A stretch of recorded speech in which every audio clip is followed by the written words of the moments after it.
చూసుకోండి.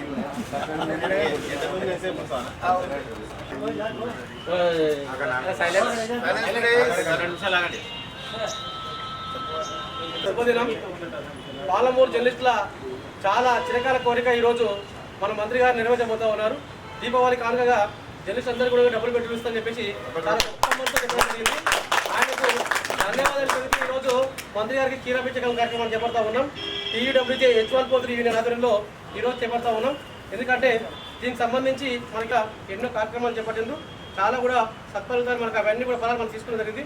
కాబట్టి దాని విషయంలో ముఖ్యంగా ఆయనకి ఎప్పుడు ఈ పాలమూరు జిల్లా మొత్తం కూడా రుణపడి ఉంటామని చెప్తా వస్తా ఉన్నాం.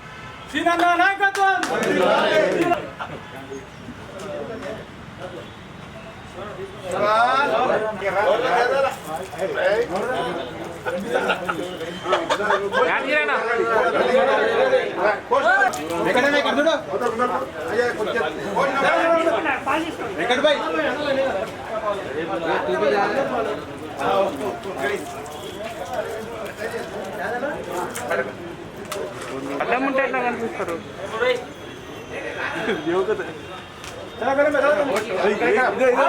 ఇక్కడ చూడే చలో దారా తక్కివై కెమెరామెన్ అంతా ఫస్ట్ మీ పేరు చెప్పండి. మిత్రులారా, ఈరోజు చాలా సుదినం. నిజంగా ఇప్పుడు మా పెద్దలందరూ చెప్పినట్లుగా నిజంగా చూసుకుంటే ఒక సైడ్ చాలా బాధ అనిపిస్తుంది. నిజంగా 23, 25, 26 ఏళ్ళకి నేను చూస్తూ ఉన్నా. అన్న వాళ్ళు అప్పటికించి కూడా ఒక అంటే అప్పుడు ఎలక్ట్రానిక్ మీడియా లేదు, ఉన్న కొద్ది పేపర్లతోటే అప్పుడు ఒక యూనిట్గా ఉన్నారు. కానీ ఆ రోజు ఉన్న యూనిట్ నిజంగా వాళ్ళు కంటిన్యూ చేస్తూ వచ్చిండ్రు. ఈరోజు 20 ఏళ్ళుగా పనిచేస్తున్న జర్నలిస్టుకు నిజంగా కూడా జాగలేక చాలా ఇబ్బంది పడుతున్న తరుణంలో మంత్రి శ్రీనివాస్ గౌడ్ గారు ఫస్ట్ స్టార్టింగ్లో అతను పొలిటికల్గా రంగప్రవేశం చేసిన మర్నాడే ఎమ్మెల్యే గెలిచిన నాడే ఖచ్చితంగా చెప్పిండు, పాలమూరు జర్నలిస్ట్ ఖచ్చితంగా నేను బాసటగా ఉంటాను, ఖచ్చితంగా మీ సమస్యలు ఏమున్నా పరిష్కరిస్తానని చెప్పిండు. ఆ మాట కట్టుబడి ఉన్నాడు. ఎవ్వరు కూడా ఏ ఆపద వచ్చినా ఆయన ఫోన్ చేయంగానే చెల్లించి ఖచ్చితంగా మీకు ఏ సాయం కావాలని ఆ సాయాన్ని ఆయన ఈరోజు చేస్తూ ఉన్నారు. డబుల్ బెడ్రూమ్ అది మనం ఎవరం అడగలే, కానీ స్టార్టింగ్ చెప్పిండు పాలమూరు జర్నలిస్ట్ అందరూ కూడా సమైక్యంగా ఉండండి, ఐక్యంగా ఉండండి, డబుల్ బెడ్రూమ్ ఇస్తానని చెప్పిండు. ఆ మాట కట్టుబడి ఉన్నాడు. మొన్న మనం అడిగిన డబుల్ బెడ్రూమ్ విషయం లోపల ఆయన స్వయంగా ప్రకటించిండు, పాలమూరు జర్నలిస్ట్ అందరూ కూడా డబుల్ బెడ్రూమ్ ఇస్తానని చెప్పిండు.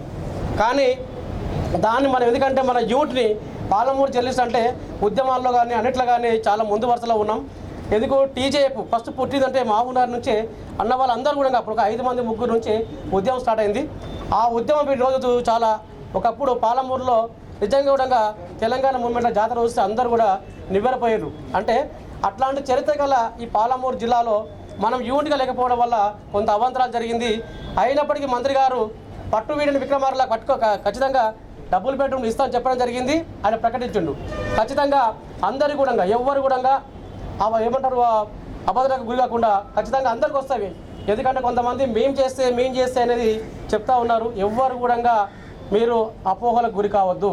మంత్రి గారు స్వయంగా యూనియన్లని పక్కన పెట్టేసి ఖచ్చితంగా పాలమూరులో ఉన్న ప్రతి జర్నలిస్టుకు డబుల్ బెడ్రూమ్ ఇస్తామని చెప్పడం జరిగింది. ఆ దానికి ఆయన కట్టుబడి ఉన్నారు. మీరు అఫీషియల్ యూనియన్గా మనం ఎందుకంటే ఫస్ట్సారి మనం ఎందుకంటే విన్నవిస్తాం తప్ప ఎవరిపైన అవతల యూనియన్ల పైన మనం ఎప్పుడు ఆరోపణలు చేయలేదు, చేయం కూడా. మనకు కావాల్సింది ఎందుకంటే ఎన్నో ఏళ్ళుగా ఈ వృత్తిలో ఉన్న వాళ్ళు కడు నిరుపేదలకు చాలామంది ఉన్నారు. వారికి ఏంటంటే నిజంగా కూడా నెలకు రెంట్ కట్టలేని పరిస్థితిలో ఉన్నారు, చాలా దీనస్థితిలో ఉన్నారు. ఎక్కడ పోయేసి పెడుదారులో వాళ్ళు పోయేసి ₹1-2 ఆ కుటుంబ పోషణకు పెడుదారులు పడుతూ ఉన్నారు. అట్లాంటి దాన్ని ఆయన ఒక జర్నలిస్ట్గా మంత్రిగా స్వయంగా చూసి పాలమూరు జర్నలిస్ట్ ఖచ్చితంగా నేను డబుల్ బెడ్రూమ్ ఇస్తాను, మీరు ఎవ్వరు కూడా వాళ్ళు ఏమంటారు వేరే వాళ్ళు చెప్పిన మాటలేకండి, నేను ఎవరు నమ్మను, ఖచ్చితంగా DPRO దగ్గర లిస్టు తీసుకొని పనిచేసే జర్నలిస్ట్ అందరూ కూడా ప్రాతినిధ్యం కల్పిస్తామని చెప్పిండు. ఆ దానికి ఆయన కట్టుబడి ఉన్నాడు. కాబట్టి దయచేసి ఎవ్వరు కూడా ఇక మేము చేస్తాం అనే దాన్ని ఆయన యూనియన్లు కానీ ఇంకోటి కానీ ఏది కానీ ఆయన పక్కన పెట్టేసి స్వయంగా ఆయన్నే పర్చువేషన్ చేసి డబుల్ బెడ్రూమ్ ఇస్తామని చెప్తూ ఉన్నాడు. కాబట్టి దాని అందరం కూడా స్వాగతించాలి. కాబట్టి ఒకటేంటంటే నేను నిజంగా కూడా మన దగ్గర ఉర్దూ కానీ డెస్క్ కానీ photo video electronic media print media అన్ని వింగ్లకు సంబంధించిన నాయకత్వం మన యూనియన్లో ఉంది. కాబట్టి అందరికి చెప్పండి, దయచేసి ఎవరో చెప్పే మాటలతో మనకు అవసరం లేదు. స్వయంగా మంత్రి గారు ఏదైనా డౌట్ ఉంటే మంత్రి గారు మనం స్వయంగా అడుగుదాం. కానీ మనకు రావు అనే దానికి పోకండి. దయచేసి అందరూ చెప్తా ఉన్నా, ఏమంటారు, ఎవరో చెప్పేదానికి మీరు ఇబ్బందికి గురయ్యేసి మీరు లోపల మొదలు పడుతూ అటు కాకుండా ఇటు కాకుండా ఇబ్బంది పడితే అది చాలా మంచిది కాదు. కాబట్టి దయచేసి మంత్రి గారు, ఎందుకంటే ఈరోజు పాలాభిషేకం చేయడం కారణం ఏంటంటే నిజంగా కూడా ఇన్నేళ్ళ కలిసి సాకారం అవుతుంటే నిజంగా చాలా సంతోషంగా ఈరోజు పండుగ రోజు అనుకున్నాను. కాబట్టి ఇక మీద కూడా డబుల్ బెడ్రూమ్ ఇచ్చిన రోజు మంత్రి గారికి ఘన సన్మానం చేస్తాం. ఖచ్చితంగా ఆయన ఫోటో 10 మన ఇళ్లలో పెట్టుకొని మనం పూజించాల్సిన అవసరం ఉంది. దయచేసి అందరం కూడా సమైక్యంగా మంత్రికి బాసలుగా ఉందాం. ఎక్కడ ఎలాంటి గ్రూప్ తగాలు కానీ దానికి మనం పాల్పడకుండా ఖచ్చితంగా మంత్రి గారికి అండగా ఉందాం. ఆయనను నిజంగా కూడా ఆయనకి ఎట్లా ధన్యవాదాలు చెప్పాలో మనకు ఎందుకంటే అది వెనకటలేంది. కాబట్టి నిజంగా కూడా అన్న సీనన్న ఖచ్చితంగా నీకు చాలా రుణపడి ఉంటామని చెప్తూ ముగిస్తా ఉన్నా. ఇప్పుడే మా మిత్రుడు సీనియర్ జర్నలిస్ట్ యాదగిరి గారు మాట్లాడారు. మేము కూడా మంత్రి గారు నుంచి యాదగిరి గారు, గౌర్ధన్ మా బ్రదర్ అల్లం నారాయణ గారు మంత్రి గారు నుంచి రిప్రజెంట్ చేశారు. ఇప్పుడు డబుల్ బెడ్రూమ్ కావాలి అని మంత్రి గారు చెప్పారు, ప్రామిస్ చేసినారు మా ముందల. నేను అందరికీ మన టౌన్ వల్ల మహబూబ్ నగర్లో అందరికీ ఇస్తా. ఐక్యమత నుంచి ఉండండి. ఎందుకంటే మా తన పేదలు ఉన్నారు. ఇప్పుడు మనం 35 years నుంచి ఫీల్డ్లో ఉన్నామండి. ఎక్కడ ఉండే ఇల్లు అందరు ఇవాళ యూనియన్ అంటున్నారు. మేము ఎంత పోరాటం చేసినా దేవునికి తెలుసు, అందరికి తెలుసు. మన తిరుపతికి, గౌర్ధన్కి అందరికి తెలుసు. మా చిన్న బ్రదర్స్కి ప్రెస్ క్లబ్ కూడా మేము పోరాటం చేసినాం అండి. మన ఇంకా ఫ్లాట్స్ ఇప్పించినాం 25 సర్వే నెంబర్లా ఎన్గుండలా.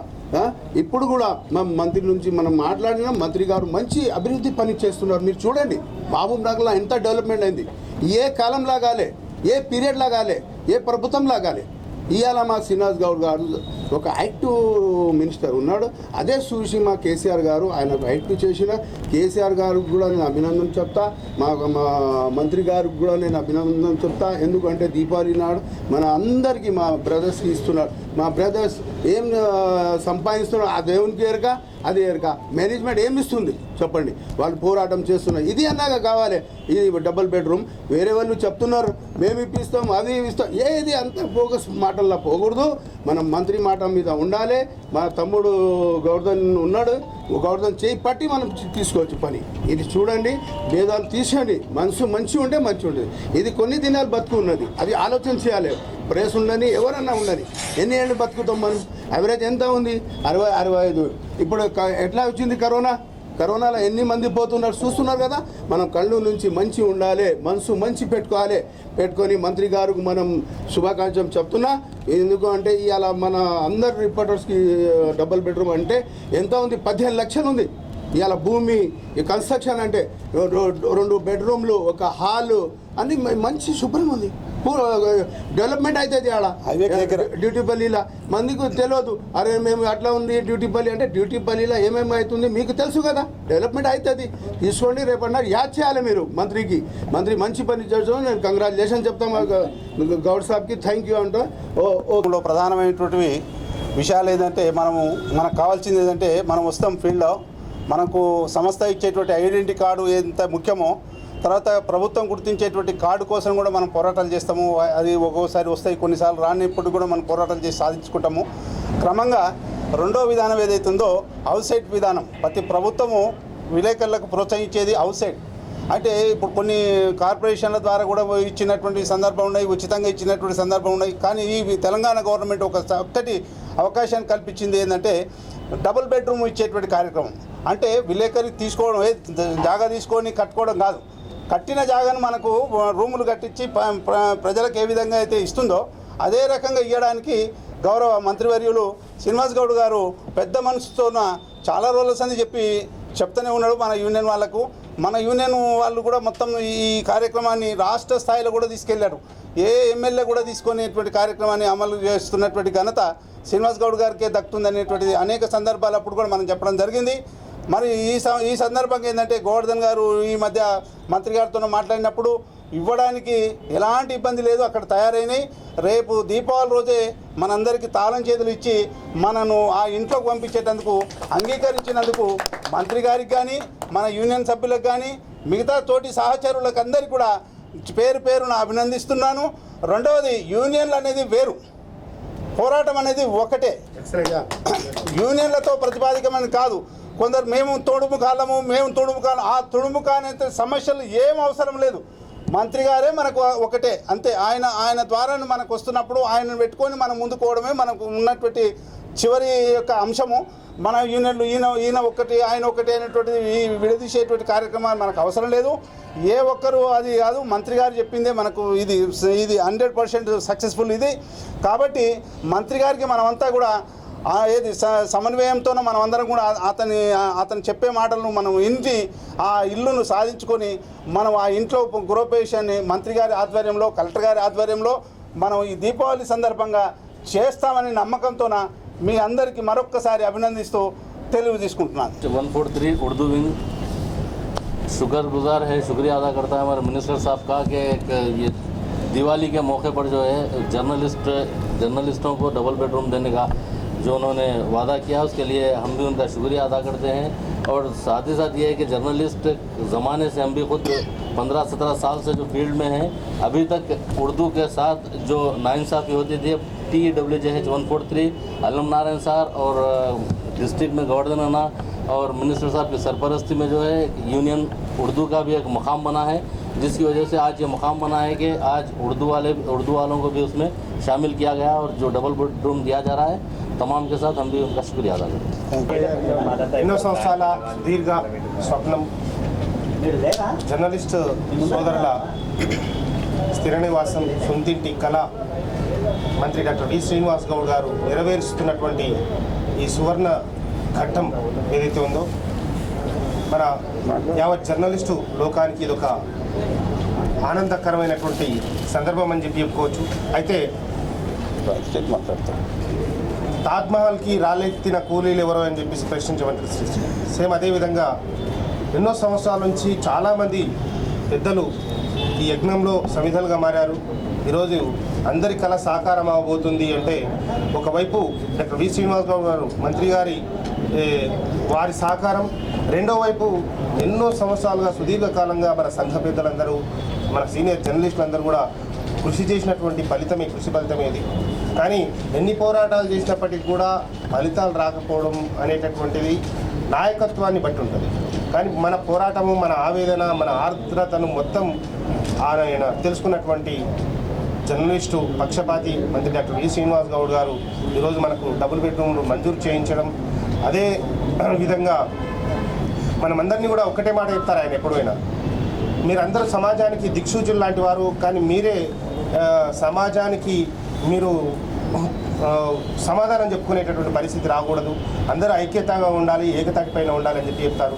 దయచేసి ఈ డబుల్ బెడ్రూమ్ల విషయంలో ఎంతోమంది ఇప్పటికి కూడా చాలామంది కడుపేద పరిస్థితుల్లో నివసిస్తున్నటువంటి జర్నలిస్టు కుటుంబాలు ఉన్నాయి. వాళ్ళందరూ కూడా మీ అంటే ఎట్లాంటి ఇంతకుముందు యాదగిరి సార్ చెప్పినట్టుగా ఎట్లాంటి దేశజాలకోకుండా, ఎట్లాంటి తరతమ భేదాలకోకుండా మీ యొక్క అన్నింటి భేదాభిప్రాయాలను వదిలిపెట్టి కలిసి వచ్చి ఈ పేద జర్నలిస్టులందరినీ కూడా ఆశీర్వదిస్తారని చెప్పేసి సీనియర్ జర్నలిస్టు పెద్దలందరినీ కూడా కోరుకుంటూ ఈ కార్యక్రమాన్ని ఇంత అద్భుతమైనటువంటి అవకాశాన్ని ఇచ్చినటువంటి మంత్రి డాక్టర్ వి శ్రీనివాస్ గౌడ్ గారికి, అలాగే సంఘ పెద్దలు అందరికీ కూడా ప్రత్యేకంగా ఈ విషయంలో కృతజ్ఞతలు తెలియజేస్తూ మా లోకల్ జర్నలిస్టుల తరఫున మరోసారి వారికి కృతజ్ఞత అభివందనాలు.